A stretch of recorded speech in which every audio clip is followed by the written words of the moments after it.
Buenas tardes, profe. ¿Cómo andan? ¿Qué tal? Buenas tardes. Hola. ¿Cómo estamos? ¿Todo ¿Todo bien? bien? ¿Todo en orden? Bueno, vamos a esperar hasta el cuarto y empezamos con la clase, como siempre. Hola, buenas tardes. Hola, ¿qué tal?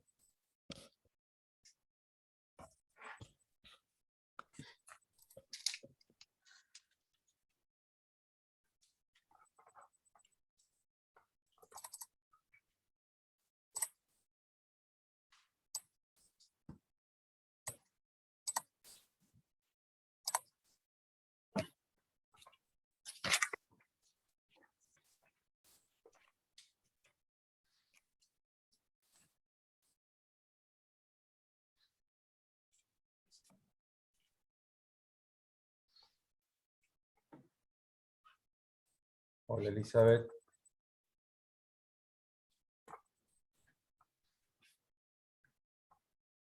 Sí, Mari. Estás muteada, no sé si querés hablar.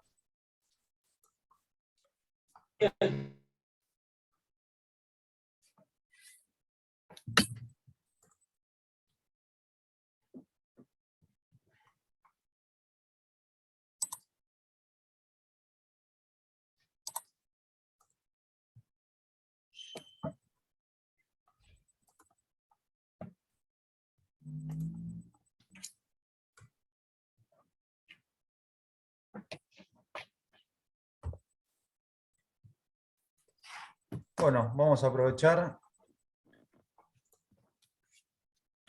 Vamos a presentar un poco el curso para los que vienen por primera vez. Los otros compañeros que nos acompañaron en los dos anteriores módulos ya conocen de qué se trata, cómo es la mecánica de estas clases remotas y después la práctica. Bueno, como siempre y antes de cualquier cosa, bienvenidos y bienvenidas. En este caso es este tercer módulo de elaboración de cerveza artesanal en casa. Quiero agradecer, como lo hacemos habitualmente, a la Universidad Guillermo Brown, ¿sí? A la UNAP, por generar este espacio que está buenísimo, y creo que ustedes me darán la razón de lo bueno que es y todos los intercambios interesantes y beneficiosos que tenemos curso tras curso, ¿sí? En especial a la Secretaría de Extensión y Bienestar, a Ignacio, a Ivana y a Juliano, que siempre nos ayudan. Bueno, la idea de este tercer curso es recorrer la elaboración de cerveza artesanal en casa, o conocida también como homebrew. Sí, nos vamos a enfocar en las diferentes técnicas de macerado, también en diferentes técnicas de lupulado, en los adjuntos cerveceros y su uso.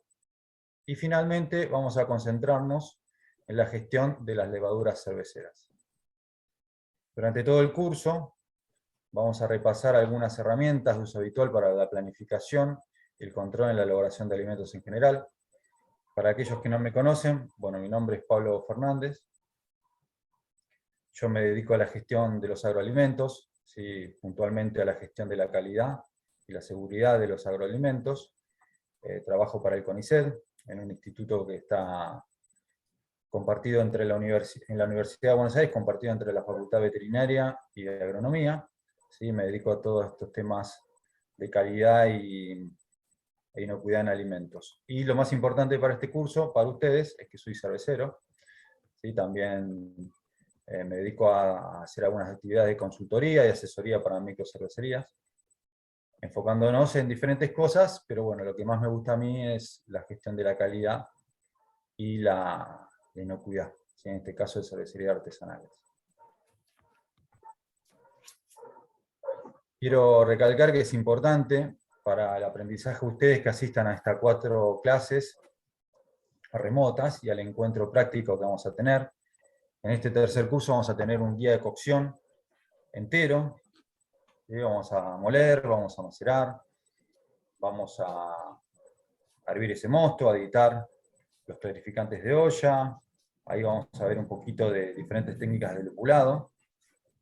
Después vamos a enfriar ese mosto, lo vamos a llevar al fermentador y vamos a inocular la levadura. levadura ahí, y me voy a traer el fermentador a mi casa, ¿sí? Vamos a hacer el seguimiento como lo hacemos en el curso anterior, y después en el cierre vamos a hacer una cata y un análisis sensorial de esa cerveza, que en este caso va a ser un poquito más lupulada, porque vamos a recorrer esas diferentes técnicas, y bueno, la vamos a disfrutar o la vamos a padecer. Después veremos al final, ¿no? Porque puede fallar, esperemos que no.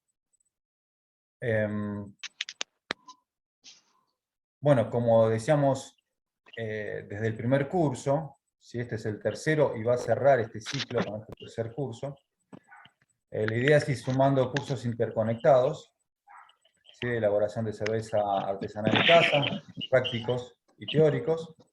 Fíjense los chicos, cada uno chequee su micrófono y apáguelo, así no tenemos el sonido ambiente. Bueno, vamos a profundizar, se profundiza curso tras curso, ¿sí? Un poquito más en esta temática que es bastante grande, es inmensa. La verdad que ojalá que se les pueda dar una estructura para dar un curso grande, ¿sí? Algo más de una tecnicatura, ¿sí? Que ustedes les den unas herramientas de capacitación profesional para aquel que quiera incursionar laboralmente en las microcervecerías, tanto abriendo una microcervecería o trabajando para una microcervecería. ¿Sí? Ahí se abre un lindo sector para trabajar en alguna etapa puntual. Pero para todo eso hay que capacitarse, ¿no? Y lo bueno de todo esto es que estamos en una universidad nacional y este curso es gratis para ustedes. Estos cursos no suelen ser baratos y bueno, está bueno que lo aprovechen, ¿no? A mí es todo un placer compartir con ustedes el fundamento teórico y me parece que está bueno siempre compartirlo a ustedes mi experiencia y las cosas que me parecen a mi criterio que se pueden corregir o se pueden prevenir. Como les decía antes, vamos a tratar de generar siempre estos módulos interconectados y después de este primer ciclo de 3 módulos, quizás vamos a dar algunas charlas o unos talleres puntuales sobre temas un poco más complejos o más técnicos. Pero espero que se vayan sumando ustedes, todos los alumnos de estos 3 cursos y aquel que se sienta en condiciones de seguir el ritmo de la temática. Bueno, los que participaron en los 3 cursos están familiarizados con la mecánica de las clases. ¿Sí? Para aquellos que se suman esta vez, les voy a contar un poquito cómo encaramos estas clases remotas. Yo después de charlar de todos estos temas, voy a compartir mi pantalla, donde tengo la clase, el PowerPoint.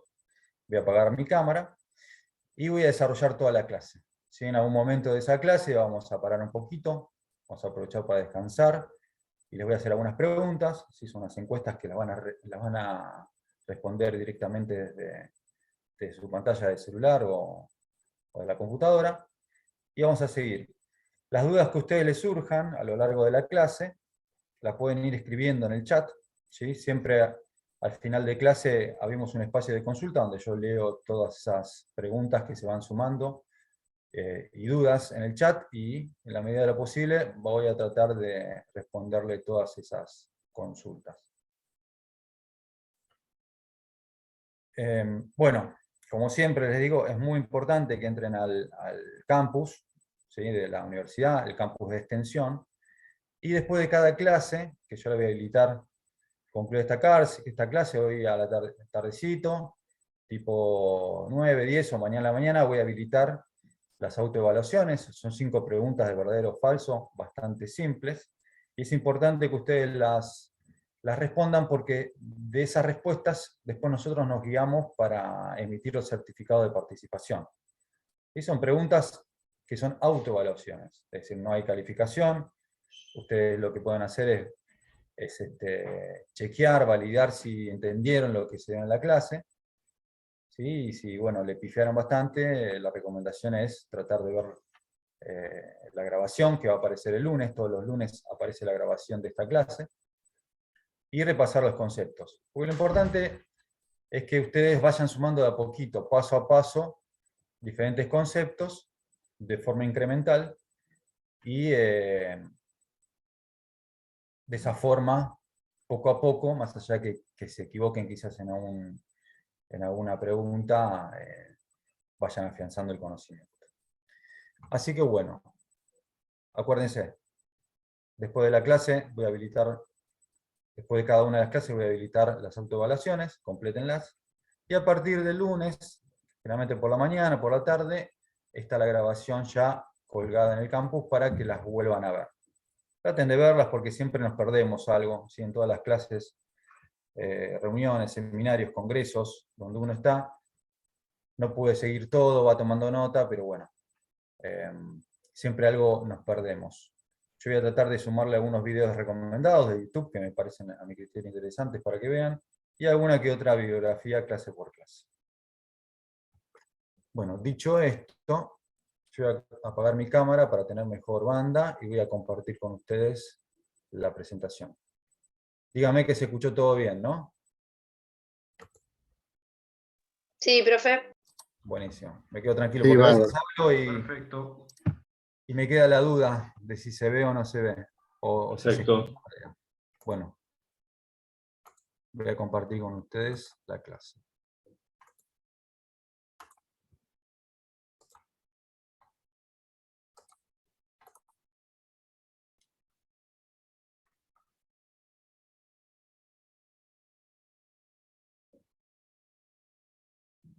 ¿Se ve bien? Perfecto. Ahora voy a poner en pantalla completa.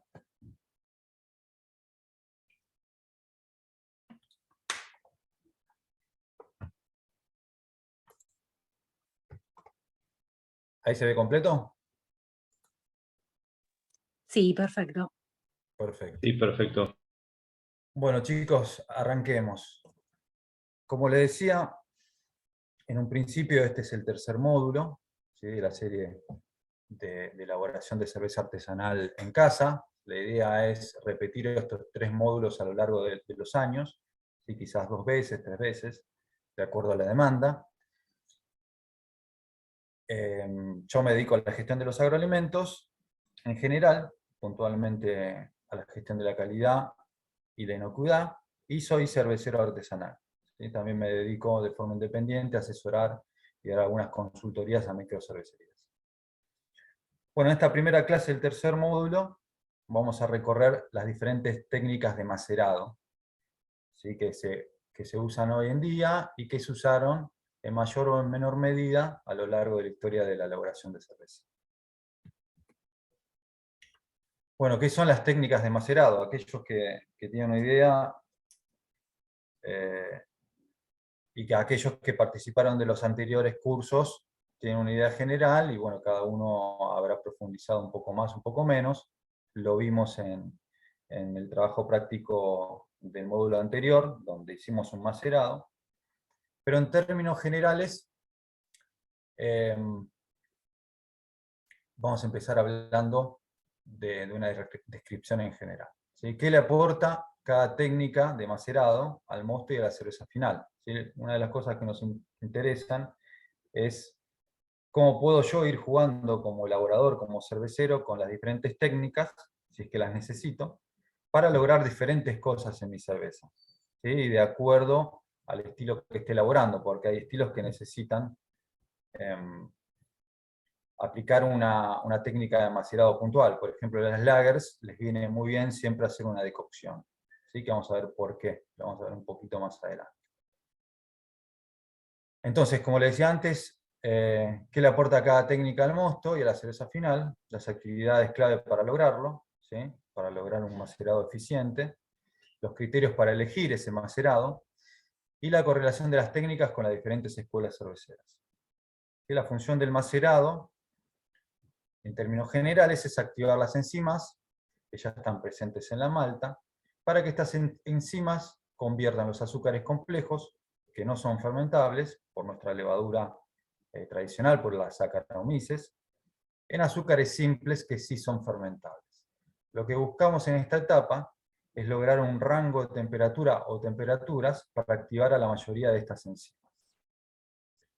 Yo acá puse un rango de temperaturas que podemos usar para nuestro macerado, ¿sí? Es el rango más extenso de temperaturas. En algunos casos vamos a entrar en esa temperatura y en algunos casos no. Por ejemplo, en un macerado simple no vamos a estar en ese rango, en ese primer rango de 45 a 50 grados, que se lo denomina como descanso proteico, y donde está la generación de la beta-glucanasas, pero sí ya estamos en el rango entre 62 y 65 grados, que es el descanso para la producción de maltosa, donde la acción principal es de la alfa y las beta-amilasas. Estas enzimas que yo les comentaba recién, que están presentes per se en la malta.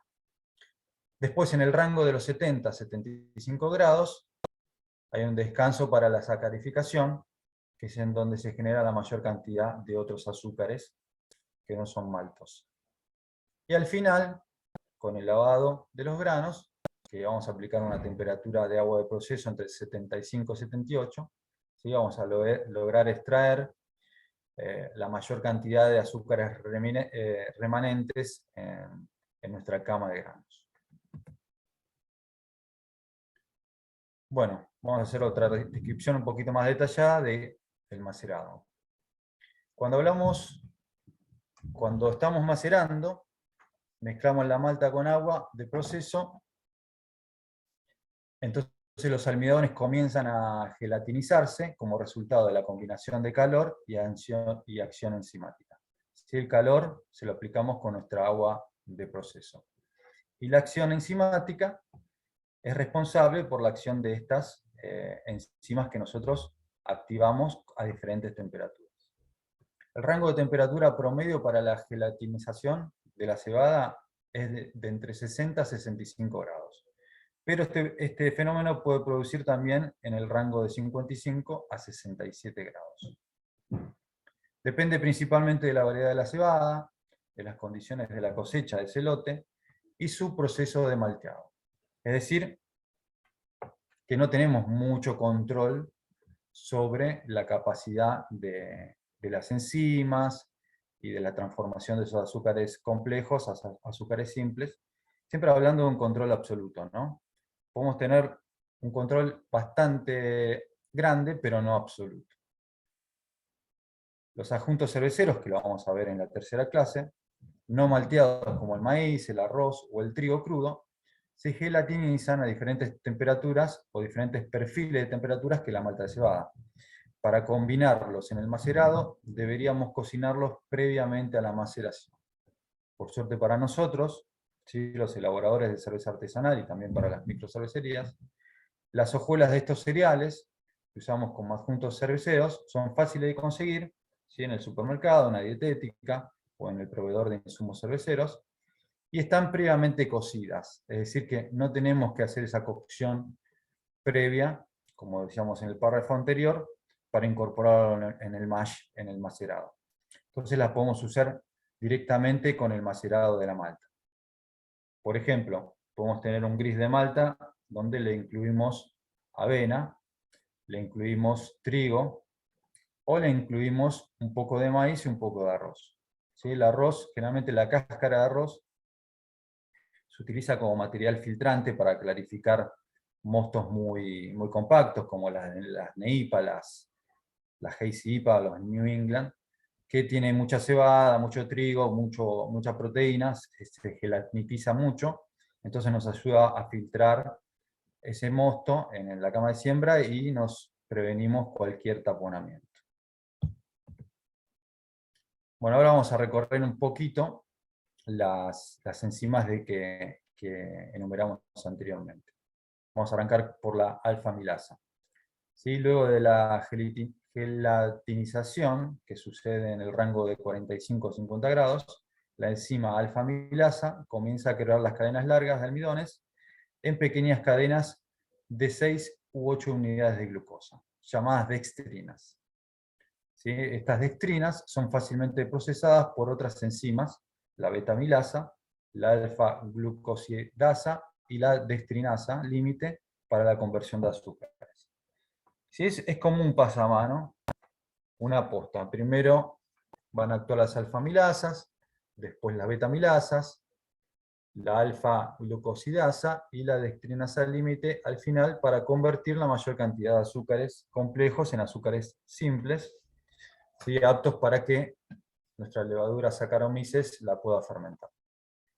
Estas cadenas largas de glucosa no son fermentables, ¿sí? Los almidones complejos, el almidón por ejemplo, los azúcares complejos como el almidón, si se utilizan las levaduras Saccharomyces, ¿sí? Que son las levaduras habituales. Por lo tanto, termina agregando cuerpo a nuestra cerveza. Entonces nosotros podemos llegar a modular con diferentes perfiles de macerado qué queremos en nuestra cerveza. Que sea una cerveza seca, que sea una cerveza con más cuerpo y con dextrinas o con maltodextrinas que aporten ese dulzor residual, ¿sí? Como en ciertos estilos como una Wee Heavy, como en algún tipo de porter o stout, ¿sí? Que esas técnicas y ese fenómeno trunco a nosotros nos viene bien, ¿sí? Porque sabemos lo que hacemos y lo hacemos en búsqueda de algo puntual.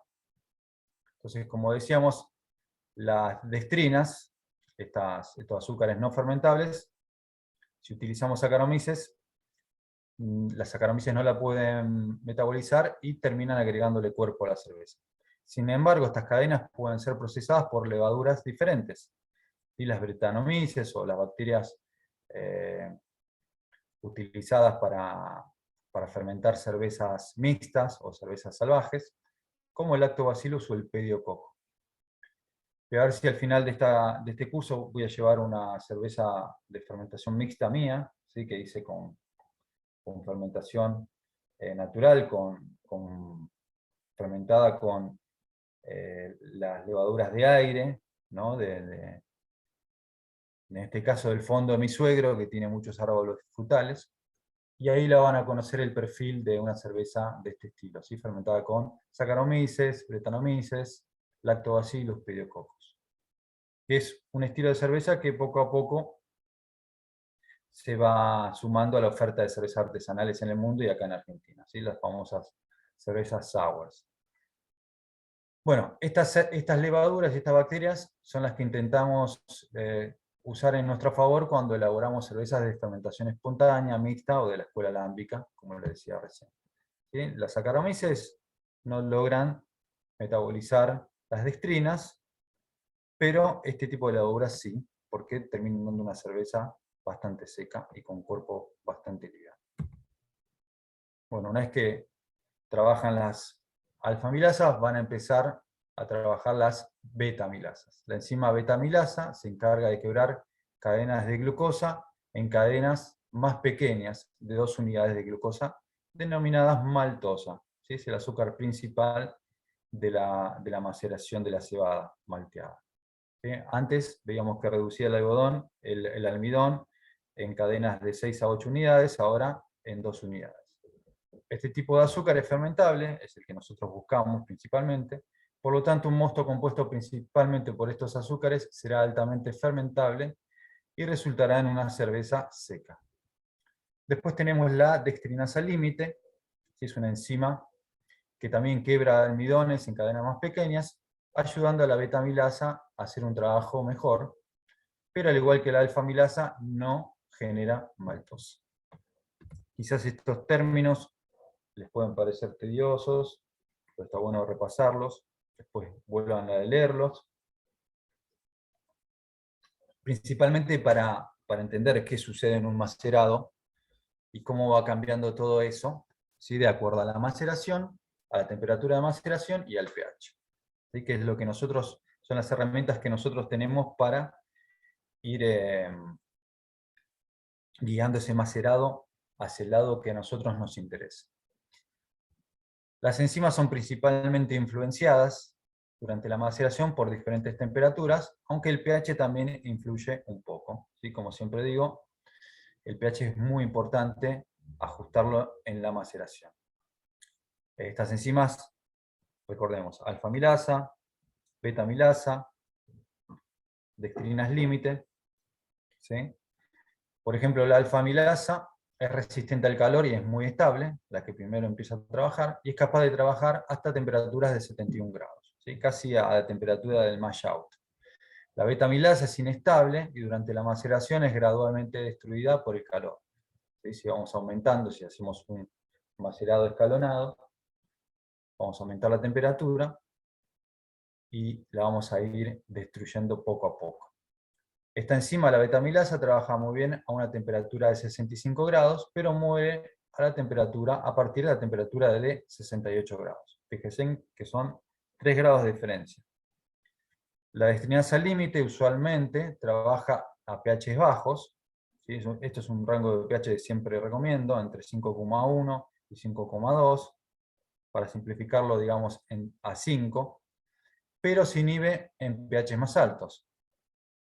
Entonces, recomendación, tener un pH de 5, ¿sí? Y un rango de temperaturas para macerar entre 65 y 68, para un macerado simple. Entonces, al controlar el pH se puede promover esta enzima, la destrinasa límite, la cual facilita el trabajo de la betamilasa para producir un mosto más fermentable. Pues recordemos que la betamilasa es muy sensible y la destrinasa límite se la banca un poquito más y la ayuda a desdoblar los azúcares en azúcares cada vez más cortitos y más fermentables. Ahora, yo les fui contando diferentes fotos, pero si miramos la película completa, si observamos estas enzimas trabajando en conjunto, podemos deducir que al macerar en temperaturas cercanas a 65, con un pH entre 5,1 y 5,2, digamos 5, se va a producir un mosto bastante fermentable y una cerveza más seca, ¿sí? Que va a estar reflejado en una densidad final baja. Realmente la escuela belga busca esto, las IPAs buscan esto, las lagers en general buscan estar en este rango, pero al subir la temperatura de maceración, la betamilasa se degrada y muere eventualmente, produciendo así menos maltosa y dejando más destrinas en el mosto que aportan, como decíamos antes, un cuerpo mayor a la cerveza. Como resultado de este perfil de maceración lograremos una densidad final más alta, obviamente asumiendo que no se va a acidificar con Brettanomyces o bacterias, ¿no? Lactobacillus, Acetobacter, Pediococcus. Recordemos que estos microorganismos pueden procesar las dextrinas. Si ustedes recuerdan, en el primer curso yo llevé una Pale Ale, donde aquellos que estuvimos charlando les contaba que tenía un dulzor residual porque yo busqué un perfil de maceración más hacia los 70 grados para lograr esto, para lograr un perfil con un dulzor, un retrogusto dulce en el final.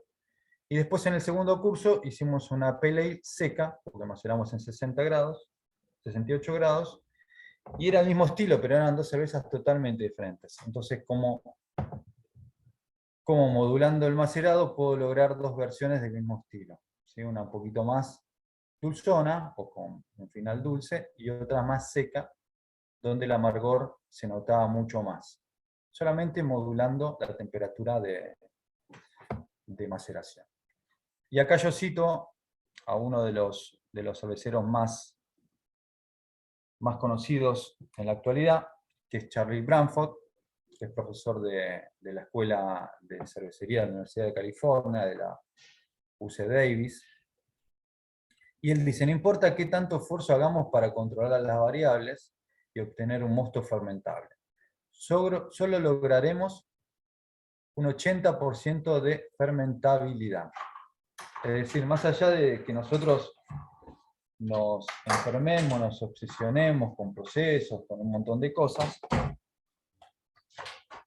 no vamos a lograr una eficiencia mayor de ese mosto a 80%. ¿Sí? Van a ver en videos, en internet, en publicaciones de cerveceros que hablan de la eficiencia. La verdad, a mi criterio, romperse la cabeza y gastar en fierros y en procesos complejos no tiene mucho beneficio porque, bueno, podemos poner nuestra energía en otro lado. ¿Sí? Entonces, tratemos de tener procesos controlados, simples y repetibles. Eso es lo más importante. Si queremos jugar, juguemos y probemos y demás, pero no nos frustremos tratando de hacer cosas que con nuestro equipamiento y con la tecnología que tenemos a mano son muy complejas. ¿Sí? Cuanto más simple, mejor. Si la mantenemos simple, siempre va a ser mejor.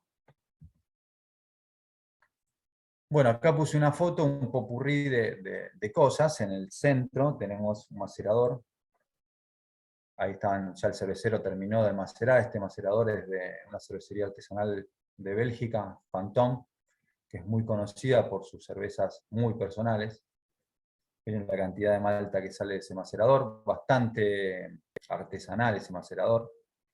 Después a la izquierda arriba vemos uno de los controles que tenemos que hacer en el macerado, que es el control de la temperatura. A la derecha, quien conoce mi equipamiento, saben que a derecha arriba, esa es mi fermentador, la heladerita El A Todo, que es una chopera, tiene doble propósito, es chopera y es macerador. ¿Sí? Siempre la uso para tratar de demostrarles que con lo mínimo, pero conociendo lo que estamos haciendo, podemos hacer muy buenas cervezas. Después abajo tenemos un macerador de la escuela inglesa. Te lo digo porque conozco, esta es una cervecería inglesa donde está haciendo una recirculación de ese mosto, una recirculación manual. Y a la derecha, abajo, tenemos el símbolo de la escuela belga del Turbid Mash, que es uno de los procesos de macerado, de los métodos de macerado más antiguos que hay, y donde usaban una canasta, y ahora vamos a ver de a poquito por qué. Pero casi todas las cervecerías, si ustedes empiezan a ver la simbología, las cervecerías alemanas, principalmente las de Bélgica, siempre en el símbolo, bueno, están las materias primas, ¿no? El lúpulo, la cebada, las palas cerveceras, pero siempre está en el centro del macerador. ¿Sí? El macerador es como el corazón de la elaboración, ahí es donde nosotros damos el primer paso hacia esa cerveza, que es fabricando nuestro mosto. Bueno, y acá lo que voy a hacer, como todas las clases, es utilizar un flujograma, ¿sí? Es una herramienta de trabajo industrial muy conocida. El flujograma no es más que recorrer paso a paso y de forma simple y clara toda la elaboración. El macerado está dentro de la zona caliente. ¿Sí? Vamos a recorrer rápidamente la zona caliente. ¿Sí? Arranca en el control de la molienda, donde vamos a tener nuestra malta molida, la corrección del agua, y vamos a juntar el agua y la malta, y nos citamos en el empaste. Después en ese empaste vamos a hacer un control y una corrección del agua, de la temperatura principalmente, y vamos a empezar a macerar. ¿Sí? Hoy vamos a ver las técnicas de macerado. Las técnicas son diferentes, pero esa etapa es una sola. Después vamos a recircular, vamos a lavar los granos, donde tenemos la primera salida de materia, el primer output, que es el bagazo. El bagazo es la mezcla ya escurrida de granos mojados. Después ese mosto lo vamos a llevar a la cocción, donde vamos a aplicar los lúpulos y los clarificantes de olla. Y al final de la cocción tenemos otro output, que es el turb, que es o la torta, o el turbio caliente, que es principalmente restos de harina de la malta y lúpulo. Hacemos el whirlpool, enfriamos ese mosto e inoculamos las levaduras. Previo a la inoculación, vamos a ver, nosotros vamos a usar levadura seca, entonces la vamos a hidratar previamente, pero lo recomendable, cuando nosotros vamos avanzando en el universo de la cerveza artesanal y también industrial, es usar levadura líquida. ¿Sí? En otro momento veremos de qué se trata, vamos a incursionar un poco en la última clase sobre la gestión de levaduras, pero es un salto de calidad muy importante, pasar de levadura seca a levadura líquida. Bueno, hasta acá se escucha bien, díganme cómo se escucha, si se entiende. Sí, sí, se escucha bien. Se escucha muy bien, Bárbaro. profe. Escucha Profe, se perfecto. escucha bien. Perfecto, chicos. Bueno, vamos a aprovechar para descansar un poquito y les voy a hacer las primeras consultas. Yo se lo voy a leer, después voy a disparar la consulta.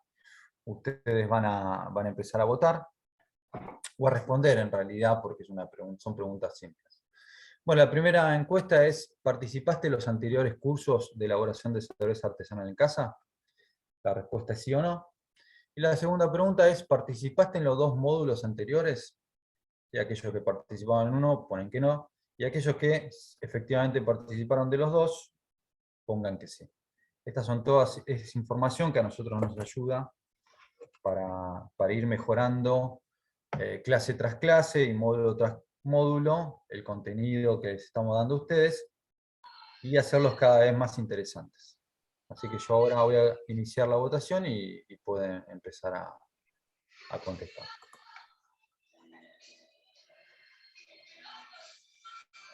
Ahí creo que ya lo pueden ver y fíjense si les aparecen las pantallas.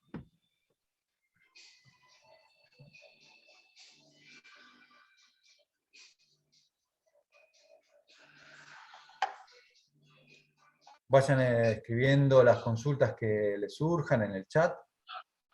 Hacia el final de la clase las respondemos, las charlamos también. Estaría bueno tener un intercambio.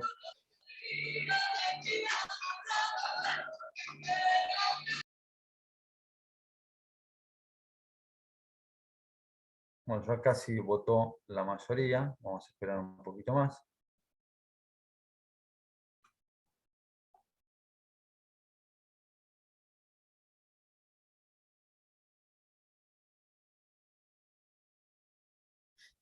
Bueno, votó para las dos preguntas, votó el 91%. Sí, yo les voy a leer y después voy a compartir con ustedes. Para la primera pregunta, ¿participaste en los anteriores cursos de elaboración de cerveza artesanal en casa? El 74% dice que sí. Y unos 34 alumnos, de los 50 que están presentes ahora. Y el 26% dice que no. Bienvenidos a ese 26% a estos cursos. Y son más o menos 12 alumnos. ¿Participaste en los dos módulos anteriores? Esta pregunta es para aquellos que ya participaron. El 54% dice que sí. Y el 46% dice que no. Esto puede ser que alguno participó en el primero, en el segundo, o en el segundo en el primero, que representa el 21 personas, ¿sí? Este 46%. Yo voy a finalizar la votación y lo comparto con ustedes para que lo vean. Y de paso nos conocemos un poco, conocemos el grupo.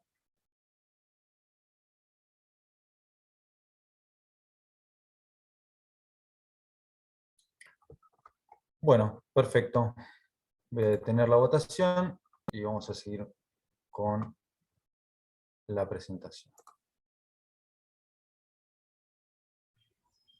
Bueno, entonces vimos la zona caliente, donde vemos el empaste, el macerado. El macerado es a lo que vamos a dedicar en la clase de hoy. El recirculado, el lavado de granos, la cocción, el whirlpool, el enfriado y la inoculación de levaduras. A partir de la fermentación hasta el envasado, es lo que se denomina zona fría.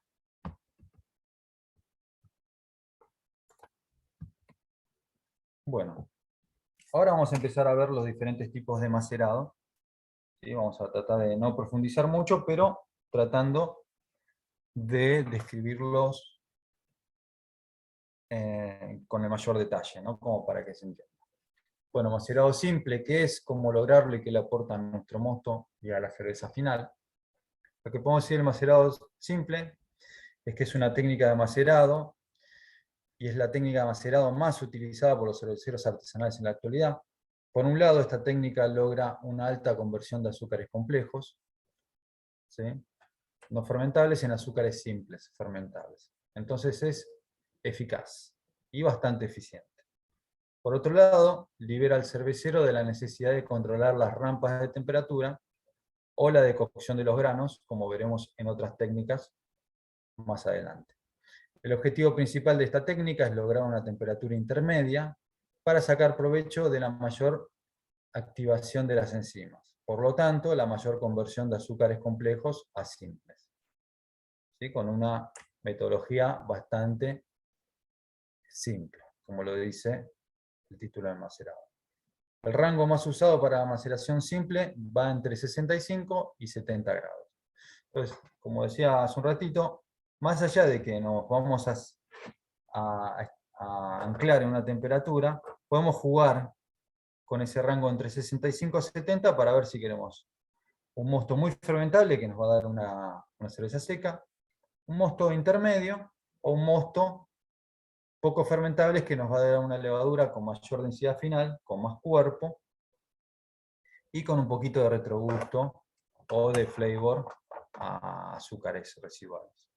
Habitualmente lo que hacemos, en términos generales, es apuntar al rango entre 67 y 68 grados, y nos vamos a mantener en esa temperatura entre 60 y 90 minutos de acuerdo al estilo elaborado. Y para una Pale Ale, una IPA o una Lager, generalmente en 60 minutos estamos bien, y cuando queremos un mosto bastante cargado de fermentables, nos podemos extender un poquito, una media hora más, y vamos a macerar 90 minutos. ¿Sí? Por ejemplo, una Pale Ale, una Stout, una Wigehaven. Chequen los... Martín Estrada, chequea tu micrófono. Bueno, ahora vimos el macerado simple y ahora pasamos al macerado escalonado. Y la técnica de macerado escalonado busca activar la mayoría de las enzimas al realizar estos escalones de temperatura. ¿Sí? Se activarán y se desactivarán diferentes grupos enzimáticos. Habitualmente se comienza con un mash, con un mashing, de 40 grados centígrados por 10 minutos. Entonces vamos a poner agua, que la vamos a mezclar con los granos, y vamos a lograr ese mash in a 40 grados por 10 minutos. Después se escala la temperatura a 50 grados por 30 minutos, y después a 70 por 20 minutos más, para al final hacer el mash out a 75 grados. Ustedes dirán, ¿cómo se hace esto, no? Bueno, normalmente para el cervecero casero hay un sistema que se llama ERMS, que es una serpentina que está dentro de la olla de licor, de la olla de agua caliente, y se hace recircular el mosto durante todo el macerado con una bombita y a baja velocidad, desde el macerador a este ERMS, a esta serpentina, que está dentro de la olla de licor, para que equipare la temperatura. Por ejemplo, yo tengo la olla de licor y quiero que el mash in esté a 40, entonces la tengo a 40 grados. Y va a circular ese mosto por la serpentina, que está sumergida en la olla de licor a 40 grados, y va a volver al macerador durante esos 10 minutos. Después, paulatinamente, no es que es un cambio de 40 a 50 drástico y repentino, sino que va a ir subiendo a poquito. Rápidamente, pero a poquito. Entonces voy subiendo la temperatura de mi olla de agua caliente hasta alcanzar los 50, pero sigo recirculando ese mosto por la serpentina ERMS, y lo mantengo esos 30 minutos a 50. Y después subo de vuelta la temperatura, le doy un poquito más de llama, para lograr esos 70 grados, los mantengo 20 minutos más, y después hago el mash out como se hace siempre, ¿no? A 75 grados. Voy a lavar, voy a hacer el mash out, y después voy a lavar los granos. También lo puedo usar con la técnica de cocción, que es la que vamos a ver ahora, y es la más utilizada para hacer esta rampa. En realidad las rampas nacen con la escuela alemana y la técnica de cocción, que le aporta ciertas características a ese mosto, pero lo que logra es escalar o escalonar ese macerado, para ir activando todas las enzimas y lograr una eficiencia mayor. Es utilizada principalmente en la escuela alemana, y la usan las cervecerías industriales para sacar la máxima eficiencia de sus macerados. Entonces, el macerado por decocción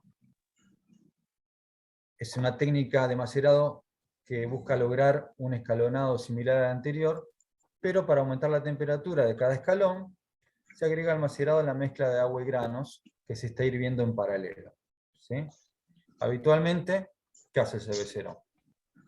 Hace el mashing y separa un tercio de ese macerado, de esa mezcla de granos ya mojados y de mosto, y lo pone en una olla aparte y lo comienza a hervir por separado. Esta técnica es hervir esa mezcla de granos con un poco de mosto, se llama decocción. ¿Sí? Con la decocción se logra caramelizar ese paquete de malta, ¿sí? Con el efecto Maillard, y alcanzar el aporte de calor para lograr el ascenso de temperatura que buscamos en ese escalón. van a ver que en las recetas dicen decocción simple, decocción doble, decocción triple. Lo que está hablando es cuántas veces hierven, generalmente por 15 minutos o 20 minutos, pequeñas porciones, el tercio de ese macerado total, y lo ponen otra vez en el mash para lograr esas rampas de temperatura. Y le aporta a la cerveza un gusto más maltoso, un gusto con restos de pan, a caramelo, como tienen las lagers, que puede ser una Marzen, una Bock, algunas Pilsner, ¿sí? Es un sabor característico. Bueno, acá puse un ejemplo para que ustedes vean cómo es en términos generales. Después nosotros lo vamos a ajustar de acuerdo, como siempre repasamos, de acuerdo a nuestro equipamiento. Es importante conocer nuestro equipo, sea muy simple o sea muy complejo, es conocerlo. Entonces ahí vamos modulando para sacarle el máximo provecho. Pero esto es las operaciones para hacer una decocción en un batch de 50 litros, en términos generales.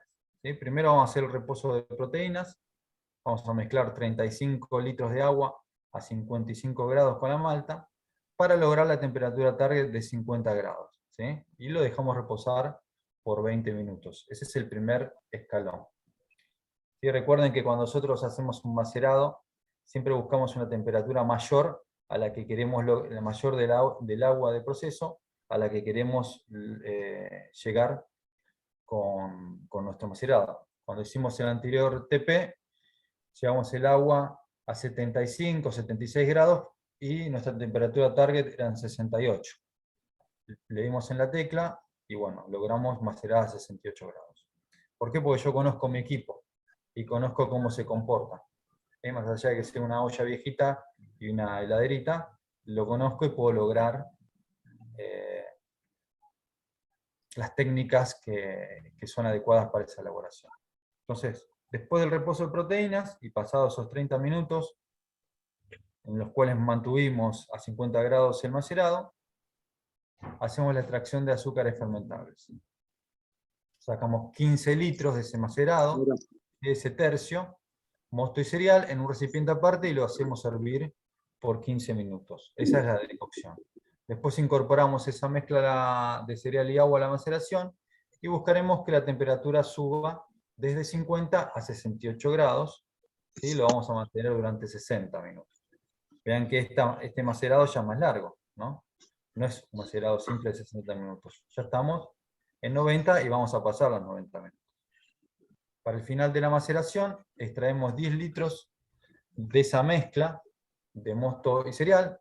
Vamos a hacer una segunda decocción en un recipiente aparte, y volvemos a hervirlo por 15 minutos. Es la segunda decocción. Incorporamos otra vez, luego de pasar esos 15 minutos, volvemos a volcar esa mezcla caliente hirviendo de grano y mosto en el macerado. ¿Sí? Agregamos la decocción, y la temperatura va a subir de esos 68 grados que buscamos en la anterior etapa hasta los 75, ¿sí? Para comenzar el mash out, y lo mantenemos durante 10 minutos.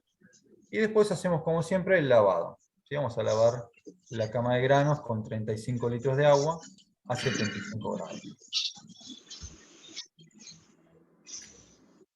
Fíjense los micrófonos, chicos. Creo que es Martín Estrada el que tiene abierto el micrófono. Fíjate, Martín, si lo podés cerrar. Bueno, ya vimos el macerado simple, el macerado escalonado, el macerado escalonado por decocción, pero conocido generalmente por macerado por decocción.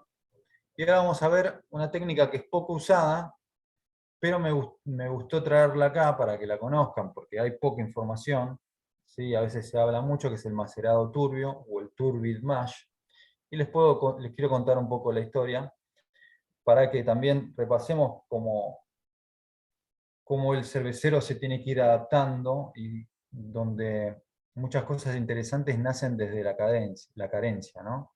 Cuando tenemos que resolver problemas con lo que tenemos. Esto lo digo porque a veces nosotros vemos recetas que usan maltas alemanas, Weyermann, maltas Simpson, Malta Castle de Bélgica. Y por ahí nosotros tenemos un presupuesto por usar maltas locales, nada más. O usan lúpulos como Galaxy, Nelson Sauvin, Mosaic. Son lúpulos caros y a nosotros nos da solamente el bolsillo para comprar Cascade Nacional o para comprar otro tipo de lupulito más tranquilo. Es decir, lo importante es la calidad de las materias primas y los insumos, pero también es muy importante cómo le daremos uso, ¿sí? Con qué criterio. Conociendo la fundamentación técnica, le podemos sacar un juguito extra a todo esto. Entonces, ¿qué es el macerado turbio? ¿Sí? La historia del macerado turbio se remonta al año 1822. Fíjense qué tal atrás nos vamos. Cuando el gobierno de Bélgica decidió gravar con impuestos a los cerveceros en función del tamaño de sus maceradores. ¿Sí? Bélgica, como Alemania, como Inglaterra, son países muy cerveceros, donde se consume mucha cerveza, como República Checa. Mucha cerveza desde hace muchos años. Es decir, el vino para ellos, o la bebida, es cerveza. Un poco más liviana, cerveza de mesa, o cervezas ya un poco más alcohólicas, pero es parte de su cultura. ¿Sí? En el año 1822, el gobierno de Bélgica decidió gravar los impuestos a los cerveceros en función del tamaño de sus maceradores. Entonces decían, bueno, cuanto más grande es el macerador, este elaborador produce más litros de cerveza, vende más cerveza, le entra más plata, entonces a mayor macerador, mayor venta, mayor plata, y ahí vamos a cobrar más impuestos. Esta medida tuvo dos resultados. La primera es que los cerveceros compraron o construyeron inmediatamente cubas de maceración más pequeñas que le permitían mantener su capacidad de elaboración, pero sin pagar más impuestos. Y después idearon una técnica para llenar los recipientes al máximo de su nivel con el grano. Es decir, achicaron todo para lograr un extracto fermentable, similar al que lograban con los grandes maceradores, ¿sí? Para no pagar impuestos. Este método se conoció como el macerado turbio, llamado así por la apariencia lechosa y turbia que tiene el mosto, ¿sí? Después del macerado. ¿Cómo se hace el turbid mash? La maceración turbia comienza con el agregado y la mezcla en una olla macerador, ¿sí? Porque también es como una decocción, una porción de un trigo crudo sin maltear con una cantidad relativamente pequeña de agua. La escuela belga usa muchos adjuntos y es muy común que usen trigo crudo sin maltear, que genera muchas proteínas, ¿sí? No es algo fácil de manejar, hay que tener técnica y expertise para poder manejarlo bien. El líquido resultante de la mezcla se retira en pequeñas cantidades y se va calentando. Acto seguido se vuelve a rellenar la olla macerador con más agua de proceso y se repite esta mecánica hasta alcanzar el volumen deseado del mosto a hervir. Es decir, a diferencia del macerado normal, donde nosotros ponemos 3 partes de agua por 1 de malta, la proporción es mucho menor. ¿Sí? Es poca agua, con mucho grano, ¿sí? Es otra historia. Entonces el lecho de grano se adhería rápidamente si el cervecero intentara sacar los primeros escurrimientos a través de fondos falsos. Entonces el uso de fondo falso o de doble fondo ya no se podía, porque se compactaba mucho el macerado en el fondo y tapaba todo. Por este motivo, ellos diseñaron un artefacto que se llama Stukimanden, ¿sí? Que es una canasta filtrante. Y acá vamos al dato histórico. Como el falso fondo estándar de la mayoría de las ollas de macerado desperdiciaba demasiado espacio, los cerveceros retiraban el mosto de la parte superior del macerado usando este Stukiman. Era una canasta. Ahora vamos a ver una foto antigua. El Stukiman es una canasta de mimbre, originalmente hecha de mimbre, que lo que hace es presionar hacia abajo la cama de granos y actúa como un colador. Ustedes imagínense que tenemos una olla sin doble fondo y sin canilla, y adentro le ponemos un colador, tipo un colador bien cilíndrico, cónico, como un colador chino para aquellos que lo conozcan, Y tenemos la cama de granos abajo con poca agua, y cuando metemos este colador, el mosto entra al interior, ¿sí? Y de ahí lo extraen. Y lo hacen muchas veces, ¿sí? Es una técnica de macerado muy compleja, muy trabajosa, pero que hoy día algunas cervecerías modernas lo usan. Entonces, actúa como colador y permite que en el interior de la canasta se llene de líquido mientras mantiene el grano fuera, ¿sí? Vamos a sacar el mosto limpio y el grano queda adentro de la olla. La característica del macerado turbio se diferencia del macerado por decocción, porque en este primero, en el turbio, no se extrae porción por porción de mezcla de granos y mosto para hervir. ¿Sí? Se cocina el macerado en una olla macerador, todo junto. Y se agrega poco a poco agua. ¿Sí? En lugar de sacar el mosto, la mezcla de mosto y granos, calentarlo y agregarlo de vuelta al macerador, lo que va cambiando es que se deja todo, se le da calor y le vamos agregando poco a poco pequeñas cantidades de agua, maceramos, sacamos y la llevamos vamos llenando la olla de hervor, y así poco a poco llegamos al nivel de mosto que nosotros queremos. Entonces se cocina el macerado en una olla macerador y se agrega poco a poco agua de elaboración al macerado principal. La mezcla de mosto y granos necesita que se agite el fondo de esta olla. Con la agitación se busca evitar la compactación, ¿sí?, de esta espesa cama de granos, y evitamos que se queme, ¿sí?, y se pegue en el fondo de esa olla maceradora. Bastante trabajoso, era un chino, ¿no? Es un chino. Después otra cosa, como decía antes, el empaste es bastante denso, ¿sí? Es 1,2 litros o 1,5 de agua por 1 kilo de granos, cuando lo habitual es 3 litros de agua por cada kilo de granos. ¿Sí? Con la ayuda de una canasta filtrante se busca presionar esta cama hacia abajo, y el empaste queda en el fondo de la olla macerador, donde se le aplica calor y se lo va agitando para que no se pegue y no se queme, y el mosto en la parte central de la canasta se va filtrando y ahí lo vamos retirando a poco con un sifón. Luego del tiempo de macerado, los cerveceros belgas extraen el sobrenadante, es decir, todo ese mosto que se fue filtrando hacia el interior de la canasta, y lo pasan a la olla de hervor para comenzar con el hervido. Con el tiempo los cerveceros descubrieron que una versión de cobre de esta canasta logra el objetivo con una eficacia mejorada. La canasta de cobre luego evolucionó en discos con forma de ovni, ¿sí? Estos son datos pintorescos que le doy. Son discos circulares cóncavos con pequeños orificios para que el líquido fluya hacia la parte superior de la olla de macerado. El macerado turbio se basa en la búsqueda de la extracción del mosto fermentable desde una cama de granos muy compacta, ¿sí?, que se parece más a una mezcla de cemento que la típica apariencia de un macerado tradicional.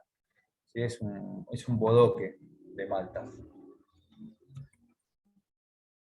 Un dispositivo básico para emular el Stucky Manden es un colador, como le decía antes, ¿sí? Al empujar con el colador, esto para hacerlo en casa, ¿no?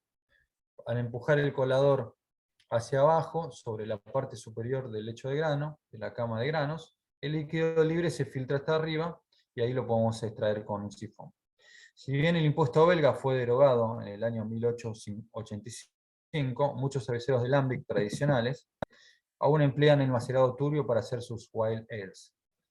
Y varias cervecerías estadounidenses, ¿sí?, de toda la movida moderna, incluida Jester King, usa esta técnica. ¿Qué dicen los cerveceros, los maceradores? Dicen que es un día de cocción muy, muy, muy largo, ¿sí? Y estamos hablando entre 15 y 18 horas. ¿Sí? Cuando generalmente son 8 horas de trabajo, un poquito más, tomando en cuenta todo el proceso de elaboración, ¿no? Entonces este macerado es muy largo. Generalmente son macerados de 4 horas, 5 horas, muy trabajoso, pero bueno, es algo muy tradicional y lo siguen haciendo. Un macerado turbio nos da un mosto destrinoso con muchos azúcares no fermentables para las Saccharomyces, para la levadura tradicional, que además tienen un gran potencial para agregar un toque interesante a ciertos estilos de cerveza. Los que usan lambic, los productores de lambic buscan este mosto destrinoso porque, como decía al principio, las bretanomices, que son levaduras salvajes, muy utilizadas para producir oporto, Lactobacillus y Pediococcus y Acetobacter sí pueden desdoblar las destrinas, ¿sí? En una fermentación muy larga, como son las fermentaciones de las cervezas salvajes, mixtas, o en la zona belga denominada Lambic. Ahí está la canastita de mimbre. ¿Sí? Imagínense un macerador más chiquitito, porque los cerveceros achicaron sus maceradores para no pagar el impuesto. Y esa canasta, imagínense que tenemos el macerado bastante seco, y con esa canasta siempre llenas abajo, y el mosto iba hacia el interior y de ahí lo extraían.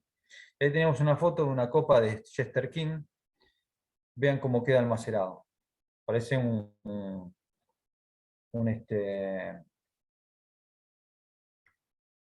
vaso con crema, o parece un licuado de banana, ¿no? Bastante compacto y bastante diferente de un mosto macerado con las técnicas habituales. Bueno, hasta acá terminó la clase de hoy. Voy a hacer otras consultas a ustedes. ¿Sí? Voy a disparar otra votación. Y después ya arrancamos con las preguntas y las respuestas. ¿Sí? En esta segunda encuesta, la primera pregunta dice: ¿elaboraste cerveza artesanal en alguna oportunidad? Si no. Y la segunda pregunta es: ¿elaboraste cerveza artesanal este año? Respuesta: sí o no. Ahí se los comparto, chicos.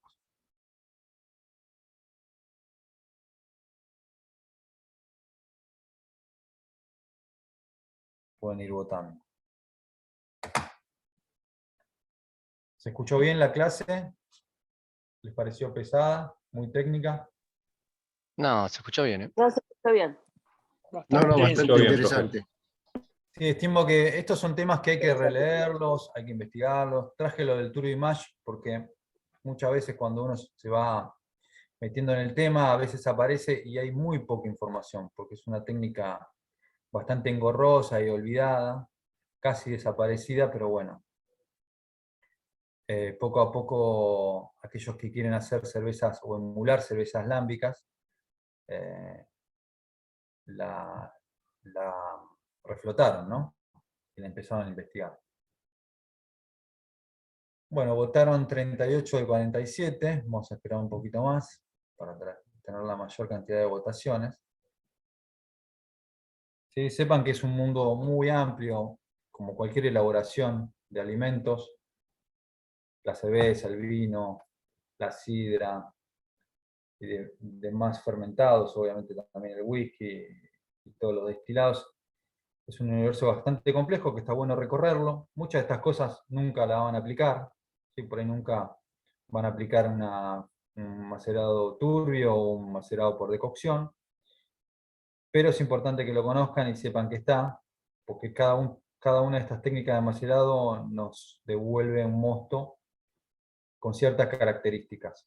¿Sí? A veces, si queremos lograr un estilo, vamos a tener que pasar por ese macerado, o simplemente no es necesario. ¿Sí? Nos vamos a ir a un macerado simple, que es lo más habitual, lo más usado.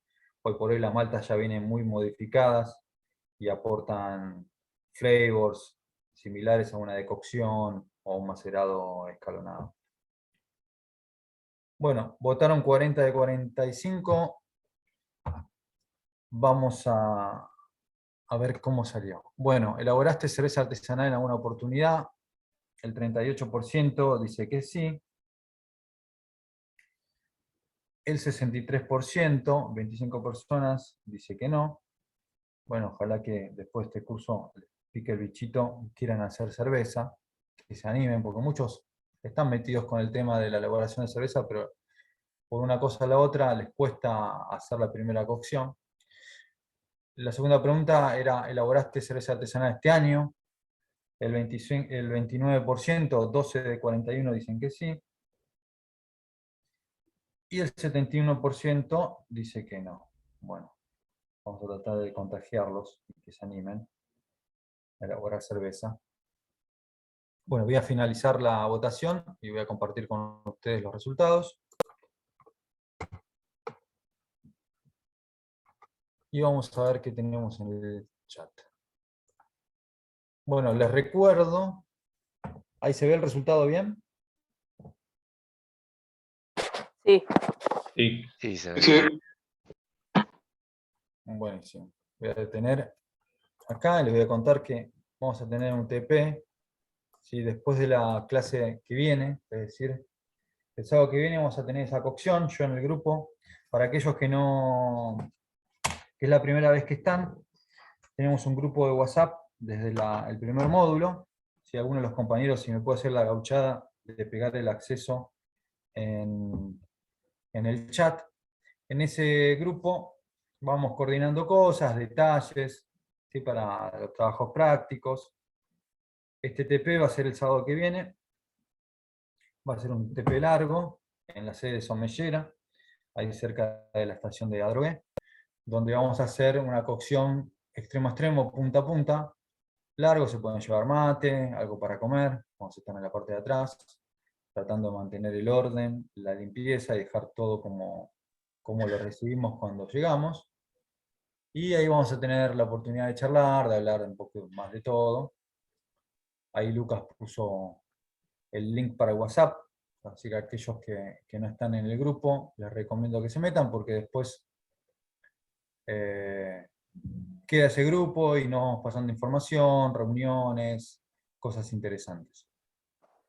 Profe, ¿desde Sí. qué hora hasta qué hora es el TP? Porque yo ingresé tarde. Y el TP vamos a tratar de hacerlo desde las 9 y quizás vamos a estar hasta las 5 de la tarde, aquellos que se puedan quedar hasta el final, buenísimo.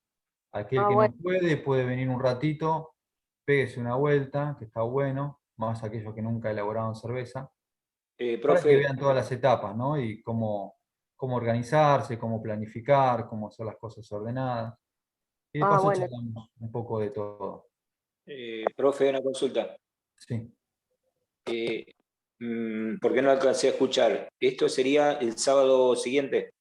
El sábado que viene. Sábado que viene, ok. Es el Bárbaro. sábado. Yo en su momento, perdona a aquellos que son nuevos en este módulo, pero para los chicos del grupo, consulté para Yo no ver asistí en el... la recepción. Es el sábado 27, ¿sí? Ok, Ahí ok. en la sede de Somellera.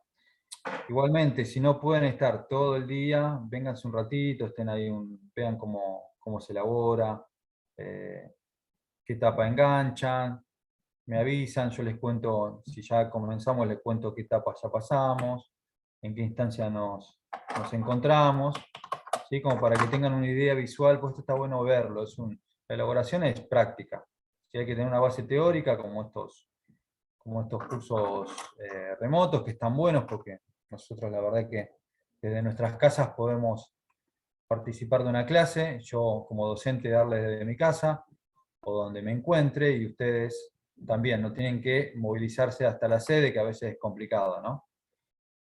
Podemos charlar las bases teóricas, pero después hay que hacer un práctico. Vamos a ver si con el tiempo en la universidad se puede generar un laboratorio cervecero con un equipo de cocción piloto, una plantita piloto con fermentadores y demás. Y si seguimos con este ritmo, con muy buena recepción de los otros dos módulos, y el compromiso de los alumnos, yo creo que vamos a tener un espacio lindo para trabajar más en detalle, con equipamiento un poco más moderno, ¿no? Y que ustedes puedan ver, se puedan animar a hacer alguna etapa, algún proceso.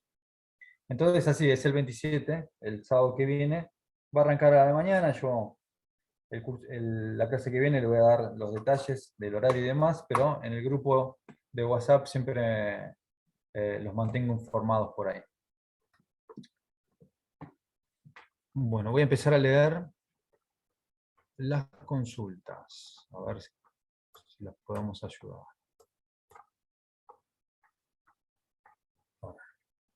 Bueno. Elizabeth, bueno, eso es ganas, ¿eh? Están los tres ahí conectados, espectacular. Es importante el compromiso de ustedes, la recepción, ¿sí? Tanto para para mí, que estoy acá dando la clase, como para también la universidad, para ver qué cursos son los que la gente se compromete y está bueno validarlos y renovarlos todo el tiempo. Bueno, Facundo me pregunta, ¿qué páginas se pueden ver las grabaciones? Bueno, Facundo, las grabaciones están en el campus de extensión. ¿Sí? Bueno, no sé si estás registrado en el campus. Ahí vas a tener acceso al cronograma de este módulo, al cronograma de las clases. Ahí vas a tener después de cada clase el cronograma, las autoevaluaciones para que las completes. Es importante que con las completes para tener después el certificado de participación que entregamos al final. ¿Sí? Y generalmente los lunes los chicos del campus ponen las grabaciones de esta clase. Bueno.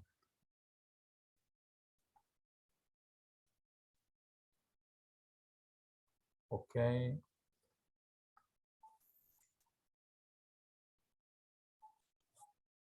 Perfecto.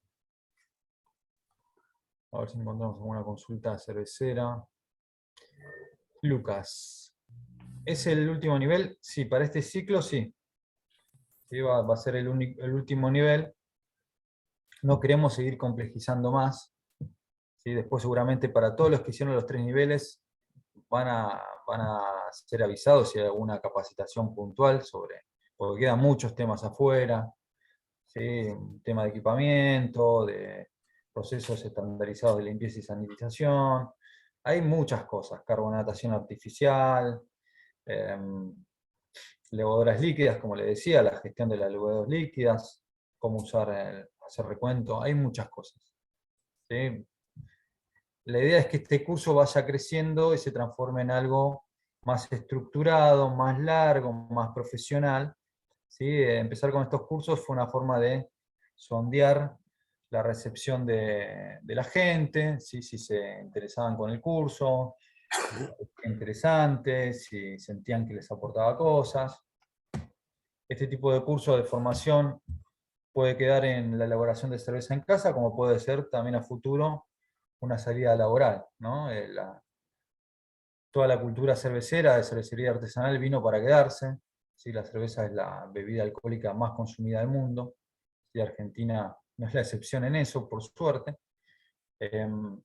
Y bueno, sigue creciendo. La verdad que el envión, por el tema económico del país, que todos conocerán, se enfrió un poco el envión de crecimiento, pero como Argentina vivimos de crisis en crisis y después de las crisis remontamos un poquito, yo creo que va a tener una nueva inyección, un nuevo crecimiento, y las microcervecerías, la verdad que necesitan mano de obra calificada para escalar su producción, para delegar, si los dueños de esas plantas delegar en empleados la producción de cerveza y demás, y estos cursos están muy buenos como formadores de trabajadores especializados, ¿no?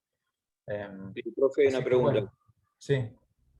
¿Es indispensable haber participado o no en los 2 cursos anteriores? Porque yo me perdí el anterior, el curso, digamos, número 2.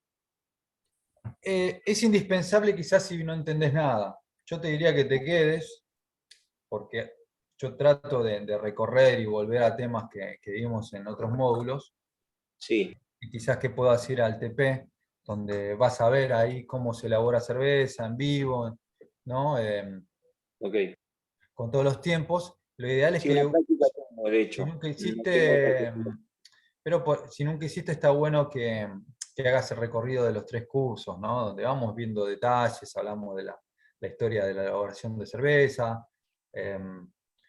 las escuelas cerveceras, el equipamiento, los procesos y las etapas, hablamos de Ok, organización, ¿no? De herramientas de gestión de la calidad para poder tener buenas elaboraciones sin contaminaciones, tratando de lograr la cerveza que queremos lograr y no la que salga, ¿sí? Evaluando qué hicimos bien, qué hicimos mal, cómo lo podemos bien, corregir para aprender de esos errores, o validando, es decir, anotando qué es lo que salió bien, ¿no? Le quise pegar al ángulo y fue al ángulo la pelota, porque yo sí. quise.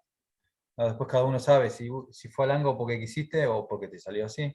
Casualidad, claro. Claro. Entonces, la idea es esa, que ustedes tengan los fundamentos teóricos para tener un criterio propio.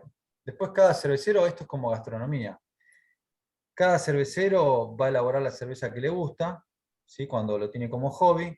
Después si crecemos y tenemos un emprendimiento, al principio vamos a elaborar la cerveza que nos gusta, pero después tenemos que dedicarnos a elaborar la cerveza que le gusta a nuestro segmento de clientes, ¿no? Porque uno Sí, deja de hacer cerveza para uno y hace cerveza para los clientes, para la cerveza que le gusta a nuestros clientes.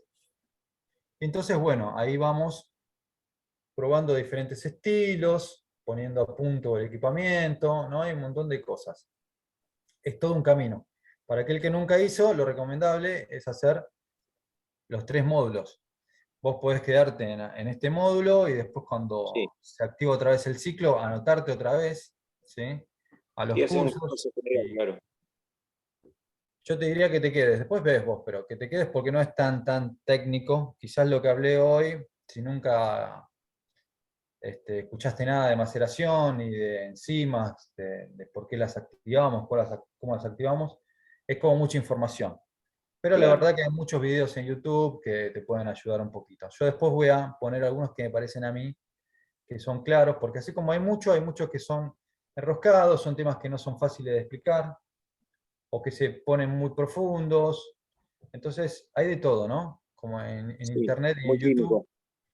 tenés de todo. Entonces hay que tratar de encontrar la información más limpia, más clara, como para poder reforzar los contenidos. Ok, Bueno, gracias por la atención, Pablo. no, por favor, Marcelo. Bueno, acá Lucas me preguntaba si este es el último nivel. Bueno, ahí ya lo contesté. Y si vamos a hacer algo de hidromiel u otros, bueno, sí, la idea es ir explorando diferentes elaboraciones, ¿sí? Año tras año. Siempre que pueda participar de todo, si no, bueno, recomendaré a un colega. Pero vamos a ver si podemos recorrer hidromiel, si podemos recorrer sidra artesanal, que es una muy buena bebida, muy linda. Vinos urbanos, ¿sí? Vinos con uvas rústicas y cómo trabajar esas uvas rústicas para lograr espumantes, para lograr vinos con frutas, y es otro segmento que crece a nivel mundial, con la sidra, la hidromiel, son los vinos urbanos. Vamos a ver si podemos meternos más en eso. Bueno, acá Martín me pregunta si hay algún video de YouTube para recomendar. Vamos a ver, la verdad que yo saco de los libros, yo uso mucho el libro El Kunze, es un libro de la Politécnica de Berlín, que es digamos que es la Biblia del cervecero industrial y artesanal, donde ahí tenemos mucha información, es un libro muy complejo, y lo voy sumando con otros libros, con libros de la UC Davis, que son más modernos, actuales, que son de la escuela americana, y después participar de cursos, de seminarios, para mí, a mi nivel, ¿no? Que ya por ahí busco cosas más puntuales. Pero sí podés buscar en internet, en YouTube, bastantes cosas. Voy a tratar de ponerle algunos que me parecen a mí que estén buenos. Bueno, acá ¿Puede Javi... repetir el libro, profe? ¿Cómo? ¿Puede repetir el libro? Kunze se llama, con K-U-N-E-Z. Kunze. Ah. Igual les recomiendo, si nunca hicieron cerveza, ese es un libro de ingeniería, ¿no? De ingeniería de procesos, es como lo más complejo. Pero yo después le voy a pegar libros que lo puse en el primer módulo, hay un libro de Charlie Papazian, que es el padre del movimiento de cerveceros caseros, desde Estados Unidos, que tiene unos libros muy interesantes, de Palmer también, libros para cerveceros caseros, ¿no? Para hacer cerveza en casa. Sí. A ver si les pego en esta misma clase, entren en la semana en bibliografía, les voy a pegar los nombres. ¿Sí? Los libros se pueden conseguir en formato en Acá, PDF, ¿sí? Si claro. buscan en Google lo van a encontrar. Después tenemos acá en Argentina Pasión por la Cerveza, ¿sí? Que es un libro que se editó hace 2 años, creo, que lo editó Semilla Aftica, que es el maestro cervecero de Juguetes Perdidos. que es un libro interesante para leer, más para aquel que nunca hizo cerveza. Además tiene recetas de diferentes cervecerías artesanales de Argentina, diferentes estilos, con tips. Está muy bueno, muy fácil de leer, también es recomendable. Y yo les voy a ir pegando bibliografía que a mí me parece que está buena que la lean. ¿Sí? Siempre arrancando de lo fácil a lo difícil. Esa es mi recomendación. Si querés, bajate el Kunze, seguramente va a estar en inglés o en alemán. Ahí tenés todo. El día de mañana, con ese librito, te vas a cualquier fábrica, si lo conocés, y trabajás. Porque está todo. Está desde el malteado hasta a diferentes técnicas de envasado, en lata, en botella y demás. Bueno, el sábado es el sábado próximo, 27. ¿Cuántas clases teóricas y prácticas? Bueno, estos cursos teóricos y prácticos remotos de extensión son 4 clases, una clase por semana. Vamos a estar compartiendo este curso un mes. Y después, para este módulo, es una clase práctica. En el módulo anterior tuvimos 2 clases prácticas. En una hicimos un macerado, y en la segunda clase práctica, yo llevé el fermentador y envasamos las botellas con la cerveza del curso, que después la probamos en la entrega. ¿Sí? Hicimos una cata y un análisis sensorial, y compartimos ahí los pareceres de cada uno de nosotros. Jessica, dispensables, haber visto, bueno, como le decía a tu compañero, la verdad que es lo recomendable, pero te sugiero que te quedes, ¿sí? Ya que te anotaste, que te quedes en el curso. Vamos a ir siempre de clase tras clase retomando temas, ¿sí? Vamos a repasar diferentes etapas y fundamentos de estos cursos, pero ya que estás anotada, yo me quedaría, la verdad que aprovecharía. Sí, sí, la clase práctica es opcional, ¿sí? Si pueden ir, buenísimo, es una forma de sumarle valor al curso, de que estamos hablando de algo, de una elaboración, algo práctico, como puede ser panadería, puede ser gastronomía, carpintería o soldar. Está bueno ver la parte teórica, pero lo importante es meter mano, ¿no? Hacer, equivocarse, hacer las cosas bien, hacerlas mal, saber cómo se hace.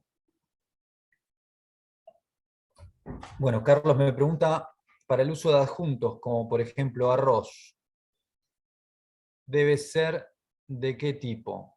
Y el arroz principalmente se usa para las lagers del estilo americano. ¿Sí? Las cervezas industriales que tomamos nosotros habitualmente, desde Heineken, Stella Artois, Basteiner, Brahma, Schneider, usan muchos adjuntos por un tema de costos y para lograr una cerveza seca y con mucha tomabilidad. Se usa mucho arroz, se usa mucho maíz, que le otorga a la malta mucho más fermentables, ¿sí? Y no tanto cuerpo. Se puede usar el arroz precocido, ¿sí? El arroz gallo lo usan muchos cerveceros, pero bueno, hay que aplicar una técnica especial porque se hace un macerado bastante compacto. Y corremos el riesgo de que suceda lo más drástico para un cervecero, es que se tapone el macerador. ¿Sí? Esa es la catástrofe más grande que podemos tener un día de cocción. Que se nos compacte la cama de granos y se tapone el macerador, no podamos recircular el mosto, no podamos extraerlo para hervirlo y demás. En el caso del sake, ¿sí? Se pule el grano hasta 3 veces. Sí, sí, se puede usar el arroz para sake, se puede usar en cerveza porque es un arroz.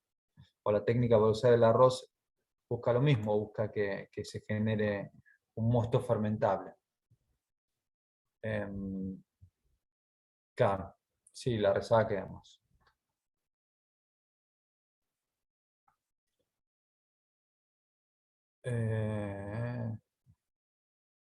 Sí, bueno, acá como te decía, se usa para abaratar costos.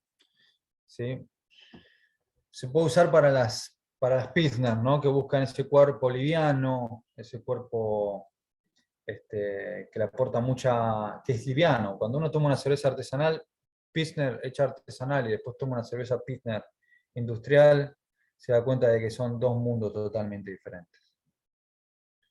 Pero bueno, eso viene porque una, la artesanal, está hecha con malta, 100% malta, y la otra, la industrial, por abaratar costos y equipamiento y demás, usan estos adjuntos.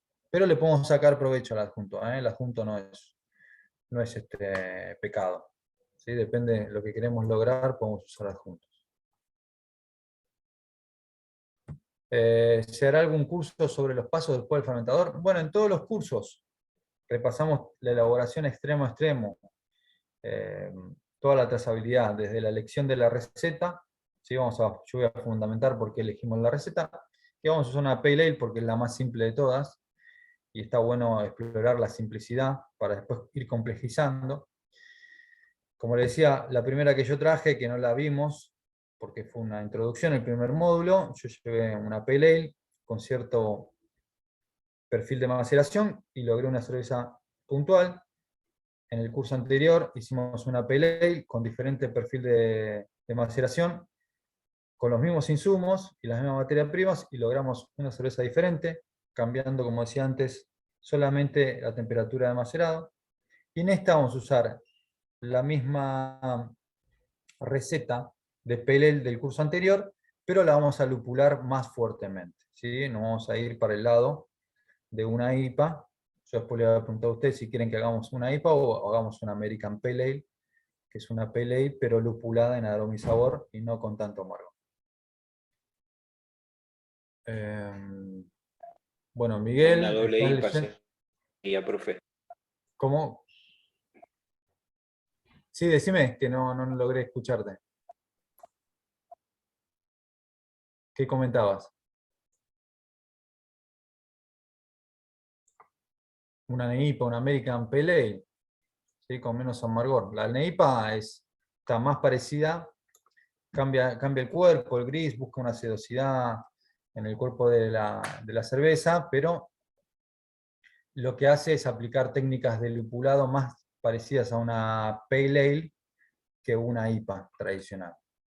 Bueno, acá Miguel dice que está leyendo el libro de juguetes, ¿sí? Que le parece muy bueno, y de Boan, ¿sí? El manual cervecero, ¿sí? Hay que tratar de leer de todo. Después uno se queda con lo que le sirve. Puede ser una buena opción para macerar las bolsas macerado. Yo nunca las usé, sé que hay mucha gente que las usa. La bolsa macerado, para el que no conoce, es una bolsa de tela especial muy fina que se pone por adentro de la olla. A veces la gente usa el doble fondo, el fondo falso y además la olla, como para prevenir cualquier tipo de taponamiento. Y lo que hace es que no se cuele ningún grano y no tape las canillas para recircular el mosto, lavar y demás. Yo la verdad que mi equipo, el equipo de producción micro, cervecería, uso un doble fondo, ¿sí? Y acá en casa, en esta heladerita, lo que tengo es un sifón, ¿sí? Es un cañito, después se lo voy a mostrar, hecho acá caseramente, que lo uso como un doble fondo. Y ahí la cama lo abraza, pero por cómo está así, como se le pone las rejillas, el grano no entra y no tapona. Y funciona perfectamente. ¿Sí? Por eso digo, está bueno explorar el equipamiento y los fierros y tratar de hacerlo con lo que uno tiene a mano. Si se quiere poner bolsa, pónganla. La verdad que yo nunca lo usé. Nunca me pareció necesario. Yo soy de la idea de cuanto menos es más, cuanto más minimalista es mejor. Sí, si lo bueno es poco, es doblemente bueno, ¿eh? O algo así dice el proverbio. El libro argentino es Pasión por la cerveza, de Ricardo Semilla Aftica. Y lo pueden comprar por Google. Yo los tengo en los libros de Google. Tengo ese y tengo algunos libros más de cerveza que están buenos. Son bastante baratos. Hay que leerlo en la computadora o en la tablet, pero están buenos. Bueno, esa fue la última pregunta que me hizo Alejandro. Bueno, ya estamos más o menos en horario. Espero que les haya gustado. A ver, voy a dejar de compartir.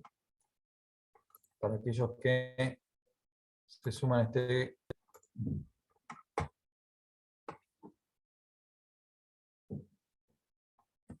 a este curso, y bueno, aquellos que me acompañan desde el primero o el segundo curso, que les siga aportando cosas interesantes.